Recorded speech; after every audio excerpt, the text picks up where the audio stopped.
that matters for the audience to kind of know is that 6 years before, she had tried to take her life. So when we referenced what was in your head, there is heavy background there that you'll get into in the book. So as a community, as a village, as family, as friends, you think somebody's great. How do we support them? How do we, dare I say, even the media, as a former journalist, do better, show compassion, show some kindness to support people instead of just this expectation that everyone has to be perfect.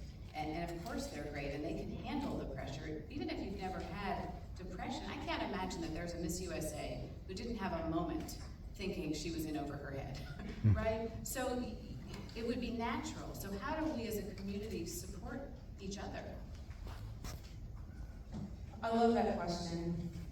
We all have the opportunity to support every single person we encounter by extending grace and kindness. We don't know what someone's going through. You cannot look at the cover of their book and assume you know the content of the book. I'm so thrilled that Cheslie shared her story because she was someone that people saw as vibrant, as smiling. She laughed on that red carpet with A-listers and people, power players in the world, and was still struggling. I had an opportunity to talk with Nate Burleson, who was her coworker on Extra, and Gail King, who was Cheslie's mentor. Not long after Cheslie passed, when I went on your program. And I said to them, every smile, every hug, every how's your day sustained her. Those little acts that every single person can offer can be all the difference in someone's world. And so I encourage people, even, in the media, I was asked several times why Red Table Talk, which was the first interview that my husband and I agreed to do, even though there were many, many requests. And it was very simple for me.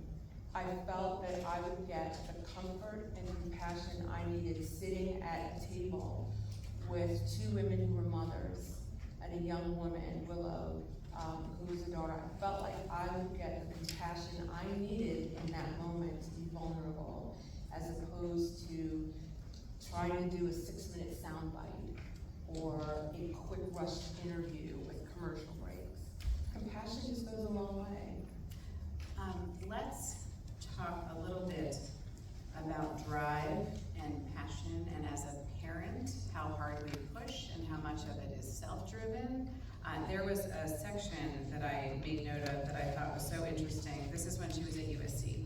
She's an athlete. She's a great athlete. And this is what she says in her book. She said, "I was an above average athlete, but not an elite one. I realized I could have done more." She couldn't not be the best. She was always eyeing that next thing. This was a girl who got her law degree and her MBA at the same time. I mean, she was always shooting. So where does that come from, and how do we balance that as parents? And I'll add to that, Cheslie held a record, top 10 record in long and triple jump at USC. Yeah. I'm often asked about Cheslie. Tell me about the young Cheslie. Cheslie was driven from the time she was very young. It was just her, and I shared that in the beginning of the book when I met with her guidance counselor, who talked about children like Cheslie, who are self-driven. As a parent, you almost can't slow them down. And the guidance counselor went on to say, how brilliant she was, and much of an achiever she was, but also caution that can burn you out. It's almost like there isn't a shut-off monitor for them to say, I really need to slow down and reach for the next rung. And that was kind of ingrained in her personality.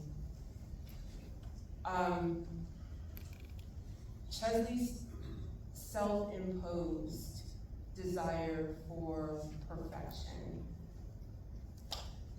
was tied to that voice in her head. And I often talk about the power of that voice in your head and what is it telling you and your why. she took that with her into adulthood. It didn't matter, and I tried many times to tell her, as I said in the book, to get a personal assistant, and it was like, really, I got this. But there was no slowing her down. I would say for any parent, it is imperative that you emulate what slowing down looks like. I told someone recently, if I'm being fully transparent here, that me telling Cheslie to slow down was like a pot calling the kettle black. Because I am equally as driven. But I have learned that I need to mirror the behavior that I like to see in my children and talk out loud about my why. I'm going to stop now because I need to do something different. I need to stop now because I haven't been upstairs, my office in our home is downstairs, to talk to my children or visit with my family. But I do think that's important. It's a lesson that I've learned. I've got to be that. I've got to be the mirror. Yeah. And so they can see the reflection.